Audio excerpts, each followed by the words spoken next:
Welcome to Spectrum of Innovation.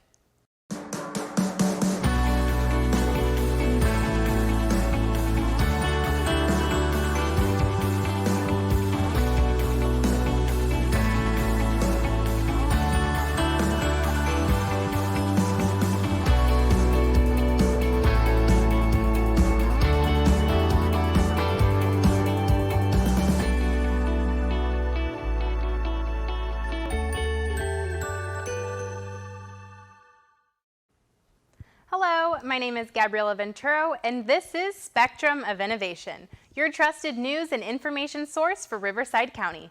Welcome to our September episode. After our live stream today, you can find this complete episode as well as the individual segments and previous programs on our website, spectrumofinnovation.org.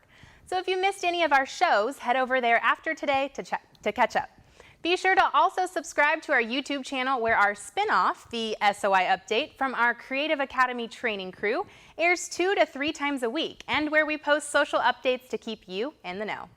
Did you hear? We are also on TV. Spectrum of Innovation can be found on Temecula and Murrieta's community access channels, as well as on Rivco TV's access channels throughout Riverside County. Visit our website for details. Well, let's get right into it with our Spotlight of the Month. When someone who is close to us has to stay at the hospital, it can be very draining both emotionally and physically.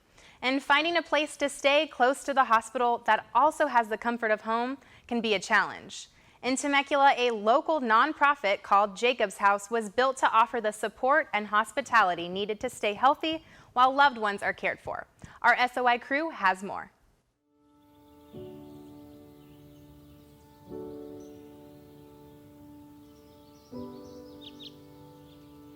In this peaceful enclave in Temecula's Santiago Ranchos, you can find a 3,800 square foot home that serves as a welcome retreat to all who come here. This is Jacob's House, a refuge where loved ones of those in hospitals for medical needs can find hope, comfort, and peace. The Nelson family started this project after they suffered the traumatic loss of their son Jacob in a tragic car accident. Prior to Jacob's passing several years earlier, his sister Jennifer, she was hit by a drunk driver and life-flighted to Loma Linda, the main Loma Linda, and was there for several weeks. During that time, the Nelson family stayed at a Ronald McDonald House. Inspired by this experience, the Nelson family turned their grief into action, establishing a hospitality house of their own. Jacob's House opened in 2013 and is located just under a mile away from the Temecula Valley Hospital, which also opened that year. It was the first hospitality house in the nation to open in conjunction with the new hospital. Now, families come from all the hospitals in the region. So far, Jacob's House has served over 100 families from around the country. Families are found and selected really by our hospital staffs. So our referrals come from the case managers, the social workers, the nursing staff at the hospitals. When they see a family that comes from 25 miles away or more to be by their loved one's side, then they will refer them. We can sleep, 16, 17 people at one time. There are many amenities here that make families feel as comfortable as possible. There is a kitchen filled with food, a laundry room, and indoor and outdoor play spaces for kids. The bedrooms are quiet getaways and are also very special. Each one is named after a child that has passed away. All of these amenities would normally cost a typical consumer hundreds of dollars per night, but Jacob's House welcomes people without any financial barriers. There is a suggested donation of $20 per night, but they won't turn down anyone. The Temecula Valley community has truly embraced Jacob's House. Various organizations and individuals have donated time and money to make the accommodations as beautiful and peaceful as possible. Local artist Lisa Bryant painted this colorful mural in the kids' play space.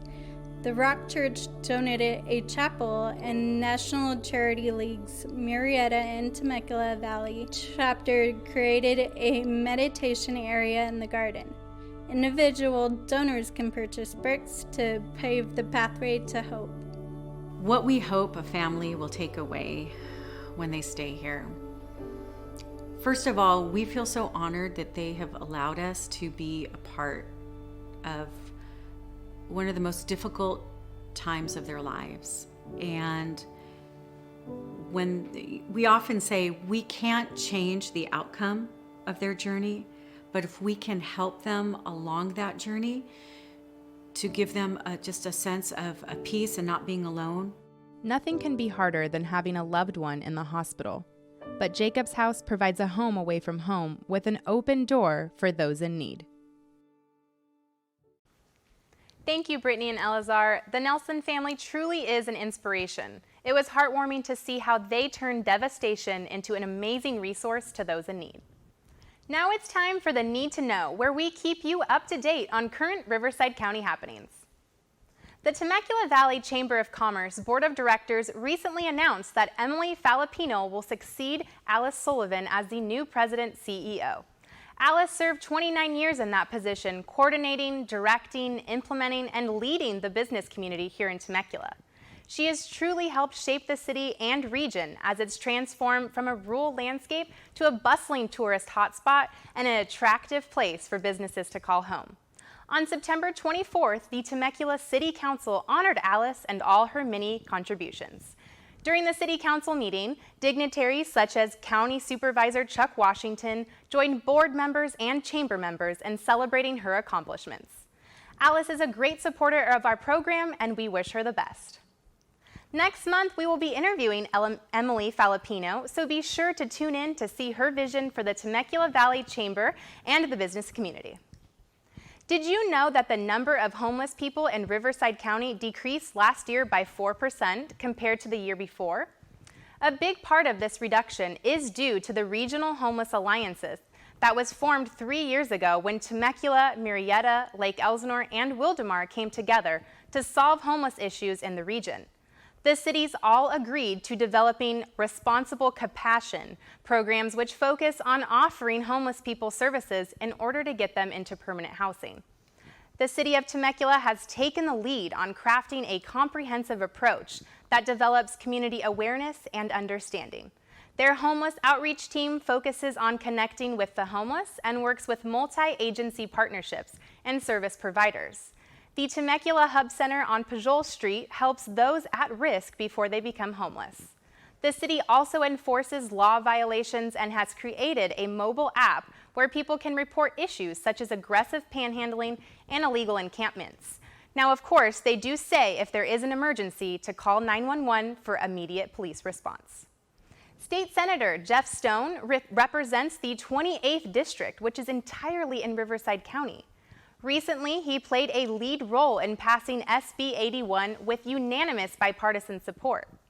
The bill secures more funding for inland regional centers, which are a statewide government-subsidized nonprofit that provides services to people with developmental disabilities.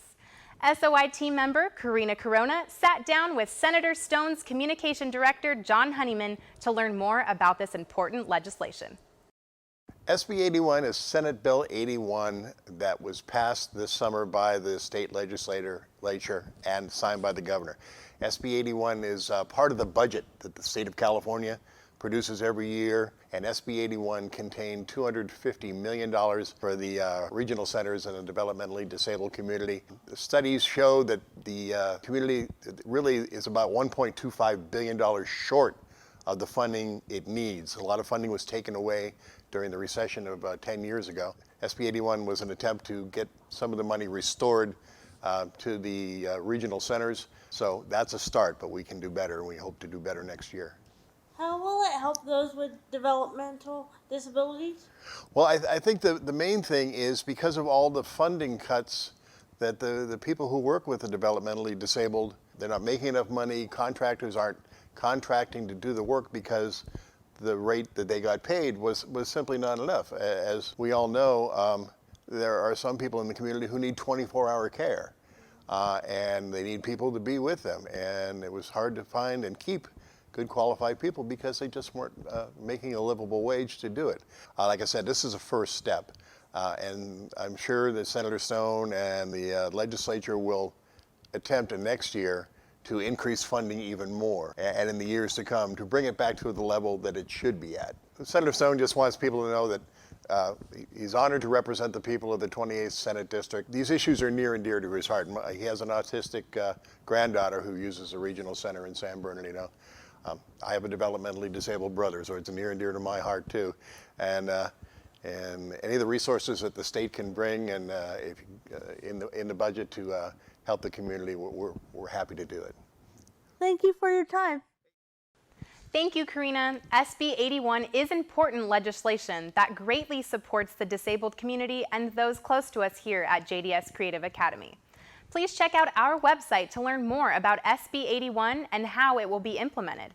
We will continue to follow significant state legislation that affects all of us here in Riverside County. The city of Lake Elsinore is one of the oldest cities in Riverside County and is home to the largest natural lake in Southern California. It is one of the fastest growing municipalities in the state. Earlier this month, Press Enterprise readers ranked Lake Elsinore as the third best city to live in Southwest Riverside County. City officials hope that that ranking continues to climb. The current revitalization projects underway are sure to make an impact. 131 years ago, the city of Lake Elsinore was established originally as Elsinore. With a population of only 1,000 residents, it was considered a boom town. At that time, Elsinore was famous for its natural mineral springs. One of the first buildings still standing today is the Crescent Bathhouse, now known as the Chimes. In the 1920s and 30s, the city was a vacation destination for the rich and famous, and Olympic teams traveled there to train on the lake. In 1964, Elsinore elected California's first African-American mayor, Thomas R. Yarborough, and in 1972, citizens approved the name, the City of Lake Elsinore, as a way to promote themselves as a lake-oriented destination. In the 1980s, Lake Elsinore's downtown was designated as a local historic district, and City Hall and Main Street underwent a major renovation in 1989. 2 years later, the Lake Elsinore Outlet Center opened, and in 1994, the city welcomed the Storm baseball team with a brand new stadium. The city was incorporated in 1888. Back then, you didn't have the road grids, the circulation plans. I don't think the pioneers envisioned Lake Elsinore as it would be today. So it's been a challenge keeping up with the infrastructure, the roads, the water, the sewer to accommodate the homes and the business and the growth. By the early 2000s, the city had become known for extreme sports. Lake Elsinore's future was looking bright. Unfortunately, the recession of 2008 hit hard, affecting the city's economic outlook. Everything just crashed, the housing, the commercial. That was a tough one to recover from. It's taken us almost a decade, but we're in a pretty good spot now. In 2011, the City Council adopted the Lake Elsinore Downtown Master Plan. It was an effort to revitalize the downtown. A lot of businesses had left, and the downtown was sort of dying, for lack of a better word. What it did was try to attract business, try to maintain our historic character. The process wasn't as business friendly as we liked. And the regulations in the downtown master plan weren't as flexible to attract business. A year ago, the City Council voted to replace the master plan with the Downtown Elsinore Specific Plan, which they hope will jumpstart increased vitality along Main Street. It's crafted to accommodate the market, whether it be residential, commercial, recreation. There's very flexible land use guidelines. We'll get you through the process quickly. The sign guidelines, the architectural are flexible. We're looking for a community that is safe, vibrant, and walkable. We're hoping to get centrally located parking areas where people don't drive from destination to destination. They park once and they walk. Lake Elsinore's revitalization is not just happening downtown. Studio 395 has been positive for the city. They're a group of artists. They've brought art shows to the downtown, Day of the Dead, the Christmas Fest, a variety of artistic special events. It's been nice. It provides interest, it attracts people from outside the area to come down and see what we have to offer.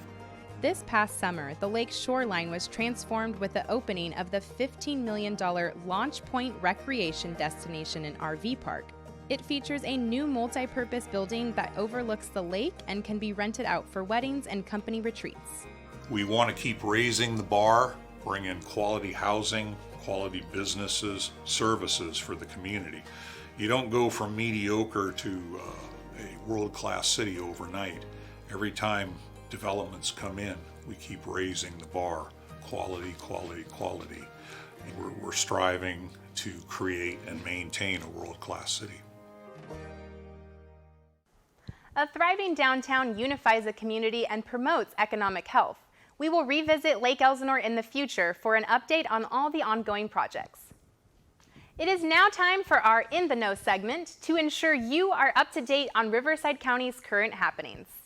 Former Heritage High School graduate Sione Takitaki of Menifee played his first Monday night football game in the NFL as a Cleveland Brown 2 weeks ago. Sione, number 44, and the Browns took home their first win against the New York Jets. Although I'm a Bronco fan, I did go to school with Sione. We will be cheering you on, Sione, and all of us here at JDS wish you well. Best of luck moving forward. Get ready for a shutdown of the 60 freeway this weekend.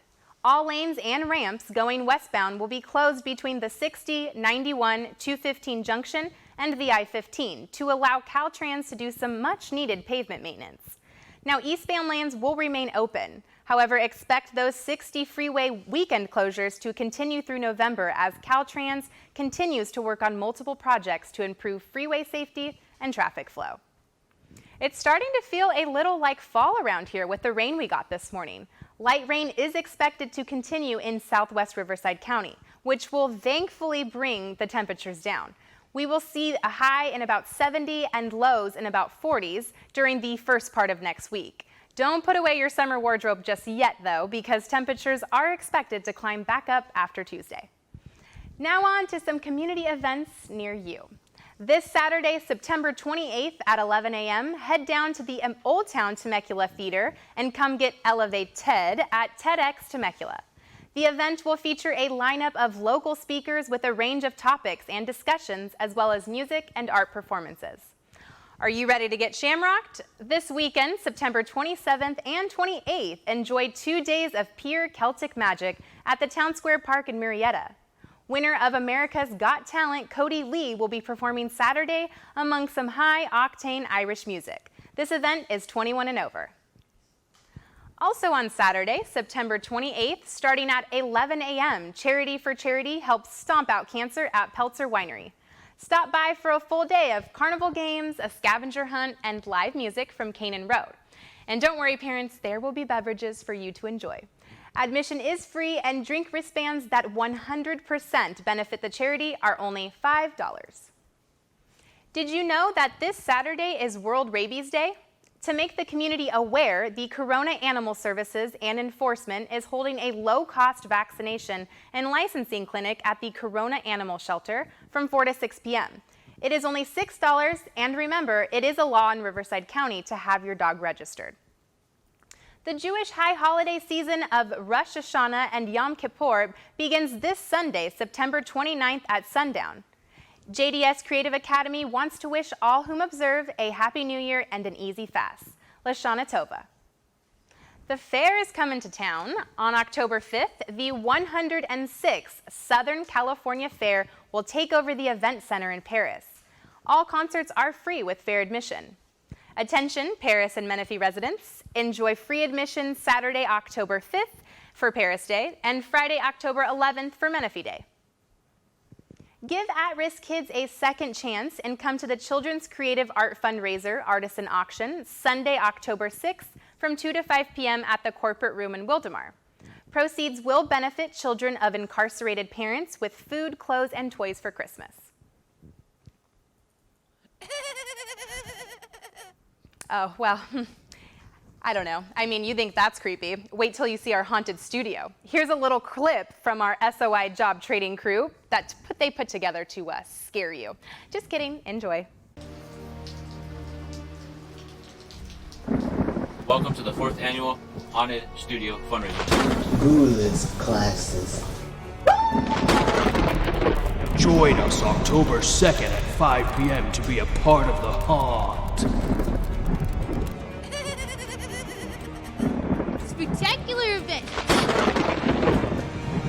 Scream your head off.